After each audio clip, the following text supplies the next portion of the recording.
नमस्कार साथियों, मैं डॉक्टर दिनेश कुमार पांडे। साथियों, आज से पूर्व की क्लास में हम लोगों ने प्रागैतिहासिक काल, पाषाण काल के बारे में अध्ययन किया। तो इतिहास को कितने खंडों में बांटा गया था? इतिहास को कितने खंडों में? इतिहास को 3 खंडों में बांटा गया। 3 खंड कौन कौन से थे? पहला प्राक ऐतिहासिक काल, प्राक ऐतिहासिक काल जिसको हम लोगों ने जिसमें अध्ययन किया किसका? पाषाण काल का। फिर दूसरा इतिहास का काल क्रम में बांटा गया आद्य ऐतिहासिक काल। दूसरा काल कौन सा है? आद्य ऐतिहासिक काल। और तीसरा काल लिया गया ऐतिहासिक काल।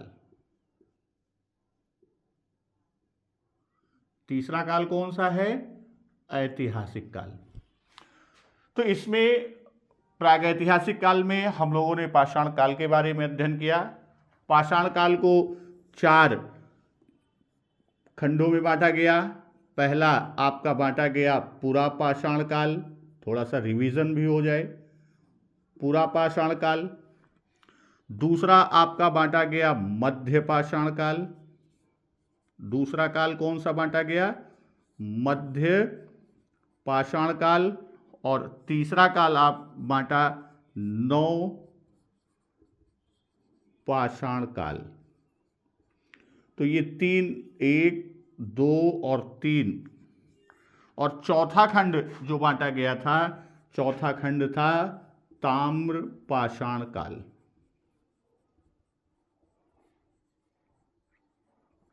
इसकी प्रमुख बिंदु क्या थे? प्रमुख महत्वपूर्ण उपलब्धियां क्या थी? पूरा पाषाण काल में पत्थर के औजार जो थे वो कैसे थे, या पत्थर के उपकरण कैसे थे? बहुत ही बेडौल और भारी थे। बहुत ही बेडौल और कैसे थे? भारी थे पत्थर के औजार।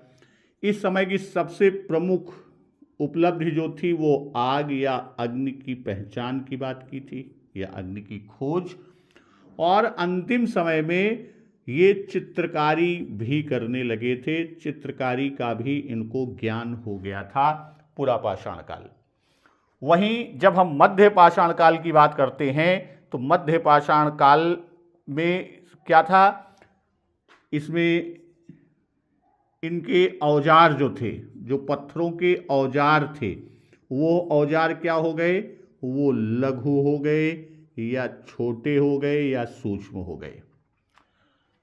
जो पूरा पाषाण काल में औजार काफी बड़े थे वो यहां पर क्या हो गए? छोटे हो गए। और पूरा पाषाण काल का एक सबसे जो प्रमुख तथ्य आया था वो क्या था? पूरा पाषाण काल का आग और चित्रकारी थी। वहीं मध्य पाषाण काल की बात करते हैं तो यहां से जंगली चावल के प्रमाण मिले थे। किसके? जंगली चावल। और यह कहाँ मिला था? यह प्रयागराज, या पूर्व में इलाहाबाद कहा जाता था, और उसके पास पूरा स्थल है चौपानी मांडो। यहां से क्या मिला था? यहां से जंगली चावल का साक्ष्य मिला था। और चौपानी मांडो एक और महत्वपूर्ण था कि चौपानी मांडो से ही क्या था? वह पूरा स्थल, ये चौपानी मांडो वह पूरा स्थल है जहां से तीनों काल, जहां से क्या होता है? तीनों काल के साक्ष्य मिलते हैं, या तीनों काल के प्रमाण हमको मिलते हैं। कहां से? चौपानी मांडो से। और इस काल की सबसे दूसरी जो प्रमुख विशेषता थी वह क्या थी? मध्य पाषाण काल की एक दूसरी विशेषता क्या थी? अंत्येष्टि क्रिया का प्रारंभ। अंत्येष्टि, इसका प्रारंभ। और अंत्येष्टि के साथ साथ यहां पर क्या हुआ? विभिन्न स्थल मिले, जैसे आपके प्रतापगढ़ से ही सराय नाहर से जो कब्र मिली है उसमें सिर किधर था, पूरब की तरफ, और पैर किधर था, पैर पश्चिम की तरफ। ये तो हो गया हमारा क्या, मध्य पाषाण काल से संबंधित प्रमुख तथ्य जो मध्य पाषाण काल से संबंधित थे। अब हम बात करते हैं किसकी, नवपाषाण काल की बात कर लेते हैं।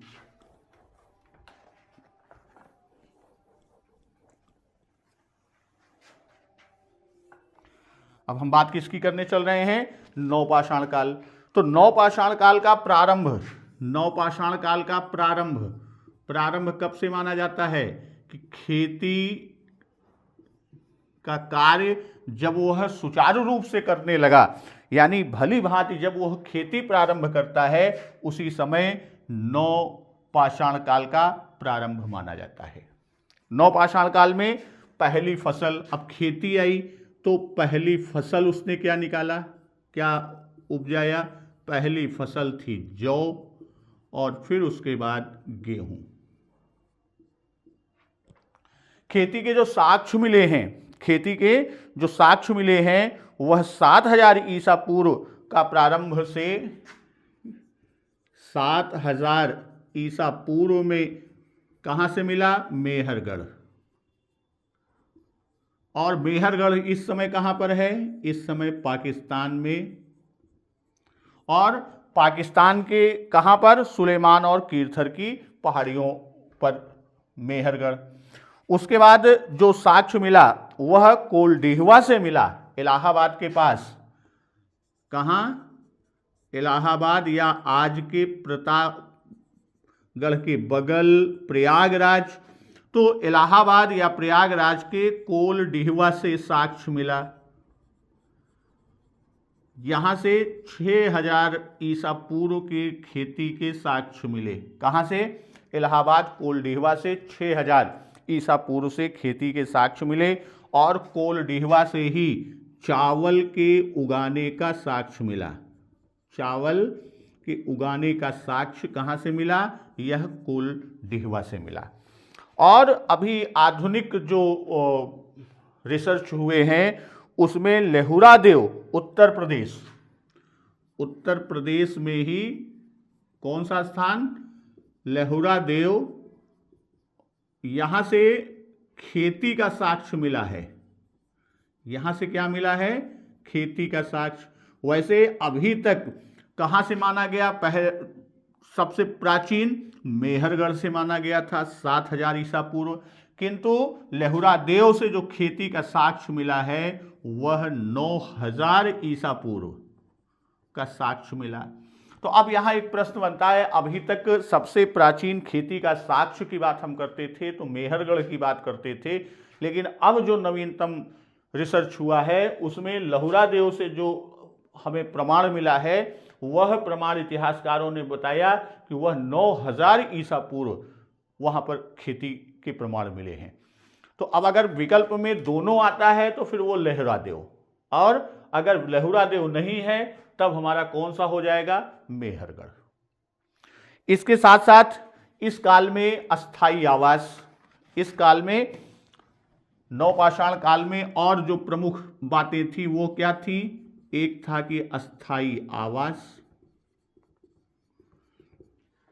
इस समय की संस्कृति में मानव क्या था, वो अस्थाई आवास था, बना लिया था। उसके साथ साथ दूसरी चीज यहां पर जो उसके उपकरण थे, यानी जो पाषाण उपकरण थे वह कैसे हुए थे, वह घिसे हुए, यानी घिसे हुए पाषाण उपकरण का साक्ष्य मिला, जो इस काल की एक प्रमुख विशेषता है। और इसके साथ ही साथ यहां इस काल में खाद्य उत्पादक और पशुपालक बना। किसमें, नवपाषाण काल में वह क्या बनता है, खाद्य उत्पादक। खाद्य उत्पादक के साथ ही साथ वह क्या बना, पशुपालक। और पहले पशु की जब हम बात करते हैं, जानवर की बात करते हैं, तो पहला जानवर कहां पे मिला था, मध्य पाषाण काल में किससे परिचित हुआ था? कुत्ता से परिचित हुआ था। तो पहला जानवर अगर हम बात करें तो वह कौन सा होगा? वह कुत्ता। कहाँ पर? मध्य पाषाण काल में। इस समय तकनीकी आविष्कार जो हुआ, नवपाषाण काल में जो तकनीकी आविष्कार की बात हम करेंगे, तकनीकी खोज की बात करेंगे, वह तकनीकी खोज क्या हुआ था? वह था पहिया का आविष्कार। वह क्या था? पहिया का आविष्कार। और नवपाषाण काल के बाद तब चौथे में हम आते हैं। चौथा काल जो पाषाण काल का विभाजन हुआ वह क्या कहलाया? वह ताम्र पाषाण काल। ताम्र पाषाण काल में तांबे की खोज हुई और तांबा यानी धातु के प्राप्त होने से क्या हुआ? यह काल में औद्योगिकरण की प्रक्रिया की ओर बढ़ा और औद्योगिकरण से वह काल नगरीय सभ्यता की ओर विकसित हुआ। और यह हम दूसरे काल क्रम में आते हैं जो कि क्या है? आद्य ऐतिहासिक काल। और इसके अंतर्गत हम लोग क्या पढ़ेंगे? इसके अंतर्गत हम लोग सिंधु घाटी सभ्यता, इसके अंतर्गत हम लोग सिंधु घाटी सभ्यता का अध्ययन करेंगे। सिंधु घाटी सभ्यता भी ताम्र युगीन सभ्यता कही जाती है। और जब हम सिंधु घाटी सभ्यता की बात करते हैं तो यहाँ अब पाषाण काल में कोई लिखित साक्ष्य मिला था? कोई भी लिखित प्रमाण या साक्ष्य मिला था? बताइए। तो यहाँ पर किसी भी प्रकार का यानी यह लिखना पढ़ना कुछ नहीं जानता था। लेकिन यहाँ सिंधु घाटी सभ्यता की जब बात होती है तो यहाँ पर लिखित सामग्री मिली है। लिखित प्रमाण क्या हुआ है? लिखित प्रमाण प्राप्त हुआ है, किंतु पढ़ा नहीं जा सका। यानी इस काल का व्यक्ति स्वयं लिखा और स्वयं ही पढ़ लिया। उसके लिखावट को अभी आज के समय पढ़ा नहीं जा सका। और जब हम काल विभाजन करते हैं, इतिहास का विभाजन किए, तो यह जहाँ पर न लिखा न पढ़ा, यानी कुछ भी उसे लेखन का ज्ञान नहीं था।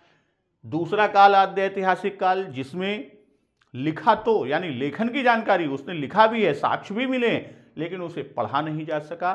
और तीसरा काल है कि यहाँ लिखा भी गया और उसे पढ़ा भी गया, और उसी लिखित सामग्री के साक्ष्यों के आधार पर इस काल की विभिन्न गतिविधियों, विभिन्न सभ्यताओं, संस्कृतियों, धार्मिक, राजनीतिक, सामाजिक व्यवस्थाओं के बारे में हमको जानकारी मिली। तो अब यहाँ जब हम बात करते हैं कि इसकी यहाँ लिखित साक्ष्य मिला, लिखित प्रमाण मिला, लेकिन पढ़ा नहीं जा सका, लेकिन उसके बाद भी यहाँ से बहुत सारी इसकी संस्कृति के बारे में, यहाँ की सभ्यता के बारे में जानकारी हुई। अब हम बात करते हैं किसकी? सिंधु घाटी सभ्यता की। तो सिंधु घाटी सभ्यता की जब हम बात करते हैं तो सिंधु घाटी सभ्यता की सर्वप्रथम जानकारी, सिंधु घाटी सभ्यता की सर्वप्रथम जानकारी किससे हुई? सर्वप्रथम जानकारी किससे हुई कि यह किसने दिया? चार्ल्स मैसन ने दिया। किसने दिया? चार्ल्स मैसन ने दिया। सर्वप्रथम जानकारी किसने दिया? चार्ल्स मैसन ने दिया। इसका सर्वेक्षण किसके द्वारा किया गया? सिंधु घाटी क्षेत्र का सर्वेक्षण किसके द्वारा किया गया? इसका सर्वेक्षण कनिंघम के द्वारा किया गया। फिर बात आती है कि इसका नामकरण, सिंधु घाटी सभ्यता, इसका नामकरण किसके द्वारा किया गया? इसका नामकरण जॉन मार्शल द्वारा किया गया। नामकरण किसके द्वारा किया गया? नामकरण जॉन मार्शल के द्वारा किया गया। अब बात आती है कि इसकी खुदाई, सिंधु घाटी सभ्यता की खुदाई, उत्खनन किसने कराया? इसकी खुदाई किसने कराई थी? किसने? दयाराम साहनी द्वारा कराया गया। दयाराम साहनी द्वारा इसकी खुदाई कराई गई। तो ये तो एक सामान्य जानकारी कि सिंधु घाटी सभ्यता हम पढ़ने चल रहे हैं। सिंधु घाटी सभ्यता की सर्वप्रथम जानकारी हमें किससे मिली? चार्ल्स मैसन ने दिया। सर्वेक्षण कौन किया? कनिंघम ने किया। नामकरण किसने किया? जॉन मार्शल ने किया। खुदाई किसने की? दयाराम साहनी ने किया। एक बार फिर से बात करते हैं, इधर का हम मिटा के तब बात करते हैं। अब चलिए बताइए, सर्वप्रथम जानकारी किसने दिया? सर्वप्रथम जानकारी किसने दिया? चार्ल्स मैसन ने दिया। सर्वेक्षण किसके द्वारा किया गया? कनिंघम के द्वारा किया गया। नामकरण किसके द्वारा किया गया? जॉन मार्शल के द्वारा किया गया। और खुदाई किसके द्वारा की गई? खुदाई दयाराम साहनी के द्वारा की गई। अब यहां पर एक चीज ये कि ये जो सिंधु घाटी सभ्यता है, सिंधु घाटी ही क्यों कहा गया? तो जैसा सिंधु घाटी सभ्यता के स्थलों के बारे में हम जानते हैं,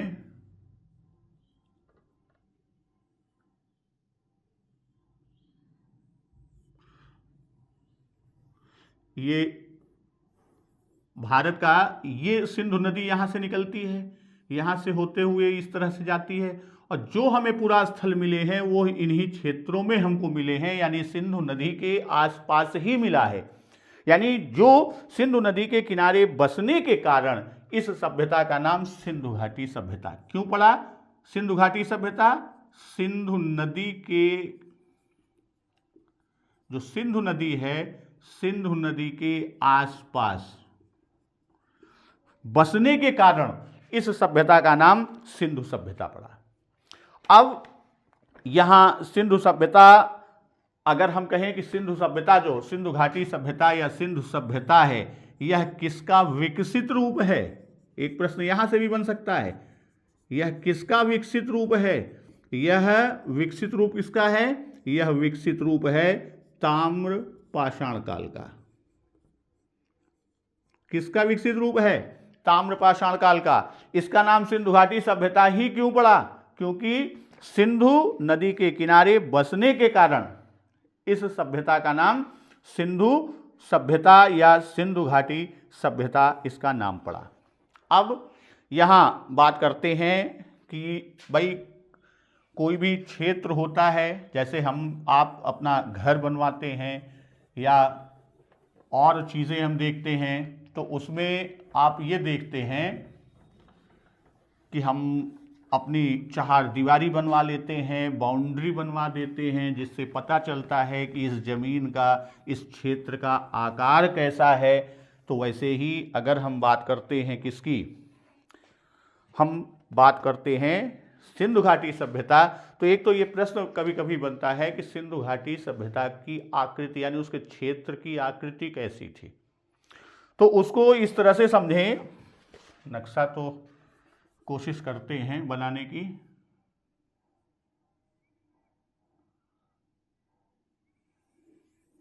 इस तरह से ये आपका ऊपर जाता है और ये क्षेत्र हमारा क्या है? यही क्षेत्र हमारा, इसी क्षेत्र में सिंधु घाटी सभ्यता का क्षेत्र फैला हुआ है। भाई सिंधु नदी यहाँ से निकलती है, इस तरह आती है, नीचे चली जाती है, तो ये जो क्षेत्र हमारा है, इसी क्षेत्र में क्या हुआ? इसी क्षेत्र में सिंधु घाटी सभ्यता का विकास हुआ। ये क्षेत्र जो लाल पेन से मैंने किया, इसमें सिंधु घाटी के इर्द गिर्द चला। अब यहाँ पर जब हम देखते हैं, इसको इस तरह से समझें कि जब इस क्षेत्र में यहाँ महाराष्ट्र के कुछ भाग को लेते हुए, उत्तर प्रदेश को छूते हुए ऊपर कश्मीर तक जाती है, इधर पंजाब के क्षेत्र में आती है, तो अगर हम बात करें कि सिंधु, जैसे हम लोग दिशा का निर्धारण करते हैं, तो ऊपर कौन सा मानते हैं? उत्तर, नीचे दक्षिण, बाएं। भाई अगर ये उत्तर है तो बाएं क्या होगा? बाएं होगा हमारा पश्चिम, और दाएं क्या होगा? पूरब। तो अब हम ये देखते हैं कि किस उत्तर दिशा का स्थल कौन सा है जो सबसे उत्तरी छोर पर है, पश्चिमी छोर पर कौन सा स्थल है, दक्षिणी छोर पर या पूर्वी छोर पर कौन सा स्थल है। तो इसमें हम ये देखते हैं कि जो मांडा, उत्तर से शुरू करते हैं, मांडा, मांडा कहाँ है? मांडा सबसे ऊपर लगभग यहाँ कश्मीर में, मांडा। तो सबसे उत्तर में कौन है? मांडा स्थल। और यह कहां पर है? यह कश्मीर में है। फिर उसके पूरब हम आते हैं। पूरब में कौन है? उत्तर प्रदेश में। ये उत्तर प्रदेश में है। कौन सा स्थान है? आलमगीरपुर। उत्तर में कौन सा स्थान? उत्तर कह रहे हैं, पूर्व की ओर। उत्तर में तो मांडा था जो कश्मीर में है। पूरब की ओर सबसे पूर्वी क्षेत्र पर कौन सा है? वह आलमगीरपुर है। और सबसे दक्षिणी छोर पर यदि हम बात करें, सबसे दक्षिणी छोर की यदि हम बात करते हैं, तो सबसे दक्षिणी छोर पर कौन सा है? दायमाबाद। सबसे दक्षिणी छोर पर कौन है? दायमाबाद। यह कहां पर है? यह महाराष्ट्र में। और फिर सबसे पश्चिम की बात हम करते हैं तो सुत का गेंडोर। इस तरफ सबसे पश्चिमी क्षेत्र में कौन है? स्थल सुत का गेंडोर। और वो कहां पर है? वह इस समय पाकिस्तान में है। तो एक तो यह भी प्रश्न हमारा बनता है कि सबसे पूरब कौन है? सबसे पूरब, फिर सबसे पश्चिम, फिर सबसे इधर हो गया, दक्षिण हो गया, उत्तर हो गया। तो अब एक तरफ से हम चलते हैं, यहां से पश्चिम से। ये पश्चिम से इधर की ओर हम बढ़ते हैं। पश्चिम में कौन सा स्थल है? सुत का गेंडोर। फिर उत्तर में कौन सा स्थल है? मांडा। कहां पर? कश्मीर में। फिर पूरब की ओर उत्तर प्रदेश में स्थित आलमगीरपुर। और दक्षिण में दायमाबाद, जो कहां पर है? महाराष्ट्र में है। तो ये तो हमारे चारों दिशाओं के सबसे दिशा के छोर पर कौन सा स्थल हमारा स्थित है। भाई जैसे सिंधु नदी की बात किया, यानी जितने भी पुरा स्थल हैं लगभग नदियों के किनारे ही ये बसे हुए थे। तो अब जैसे यहां हम देखते हैं कि शुरू करते हैं सुत का गेंडोर। सुत का गेंडोर यह किस नदी पर बसा हुआ है? तो यह किस नदी पर बसा हुआ है? यह दास्क नदी के किनारे। किस नदी के किनारे? दास्क नदी के किनारे। वहीं हम बात करते हैं किसकी? मांडा, जो कश्मीर में है। तो यह किस नदी पर? चिनाब। चिनाब नदी। आलमगीरपुर जो है यह किस पर है? यह हिंडन नदी। कौन सी नदी? हिंडन नदी। और जब हम दायमाबाद की बात करते हैं तो दायमाबाद किस नदी के किनारे? प्रवरा नदी। किस नदी के किनारे? प्रवरा नदी के किनारे। एक प्रश्न ये भी हमारा बनता है। अब इनको एक बार जरा सा याद कर लेते हैं। सबसे उत्तरी छोर पर कौन सा स्थल है? सबसे उत्तरी छोर पर, सबसे उत्तरी छोर पर मांडा। कहां पर? जो कश्मीर में है। किस नदी पर है? चिनाब नदी। फिर पूर्व की ओर, पूर्व की ओर कौन सा स्थल है? आलमगीरपुर। किस नदी पर है? हिंडन नदी पर है। फिर आते हैं दक्षिण की तरफ। दक्षिण में कौन सा स्थल है? दायमाबाद। दायमाबाद किस नदी पर है? प्रवरा नदी के किनारे। फिर पश्चिम की ओर आते हैं सुत का गेंडोर। सुत का गेंडोर कहां पर? पाकिस्तान में। किस नदी पर? दास्क नदी पर।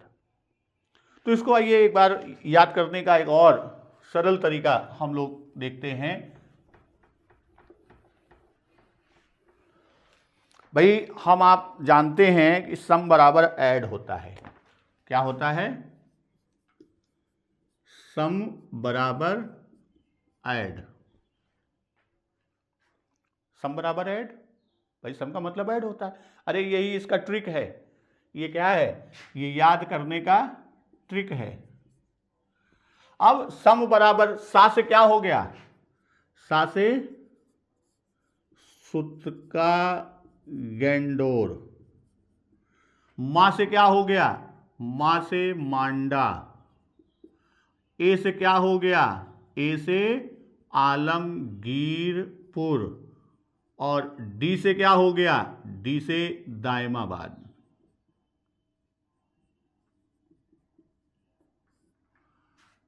भाई चारों स्थल हो गए। एक तरफ से शुरू किया पश्चिम से, सुत का गेंडोर, फिर उत्तर की तरफ चले, क्लॉकवाइज हम चले, फिर मांडा कहां पर, उत्तर की दिशा में, फिर आगे किधर, पूर्व दिशा में कौन है, आलमगीरपुर, और फिर दक्षिण में आ गए, कौन है, दायमाबाद, और ये कहां है, महाराष्ट्र। आलमगीरपुर कहां है, उत्तर प्रदेश। मांडा कहां है, कश्मीर। सुत का गेंडोर कहां है, यह पाकिस्तान।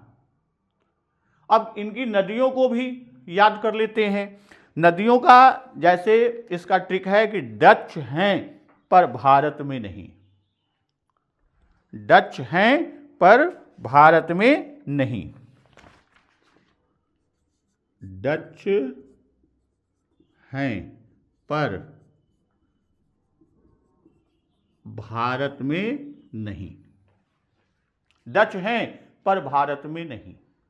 अब देखिए, सुत का गेंडोर किस नदी पर है, दास्क नदी पर। ये क्या हो गया, दास्क नदी। चा से क्या हो गया, चिनाब नदी। ये है से क्या हो गया, हिंडन नदी। और पर से क्या हो गया, प्रवरा नदी। और उसी क्रम से हैं, सुत का गेंडोर से दास्क है, और मांडा में चिनाब, और आलमगीरपुर, हिंडन, और दायमाबाद, प्रवरा। तो इस तरह किस स्थल, यानी सबसे पूर्वी, फिर दक्षिणी, पश्चिमी और उत्तरी, या उत्तर, पूरब, दक्षिण और पश्चिम के क्षेत्र में सबसे किनारे बसे हुए जो स्थल हैं वह हमारे ये हैं। कौन कौन से, पश्चिम की ओर सुत का गेंडोर, उत्तर की ओर मांडा। सुत का गेंडोर इस समय पाकिस्तान में है, मांडा कश्मीर में है, चिनाब नदी के किनारे, और आलमगीरपुर पूर्व में उत्तर प्रदेश में, कहां पर, हिंडन नदी के किनारे, और दक्षिण में दायमाबाद जो प्रवरा नदी के किनारे, कहां पर, महाराष्ट्र में। तो इस तरह हम लोगों ने देखा कि सिंधु घाटी सभ्यता की सामान्य जानकारी और इसके प्रमुख स्थल जो बिल्कुल पूर्वी, पश्चिमी, उत्तरी, दक्षिणी सिरों पर स्थित हैं, किन नदियों के किनारे स्थित हैं, उनके बारे में हमने जानकारी ली। और अब हम आगे चलेंगे तो एक और आपका आता है कि इसकी आकृति, ये तो हमने उसका ले लिया, अब हम आकृति की बात करते हैं।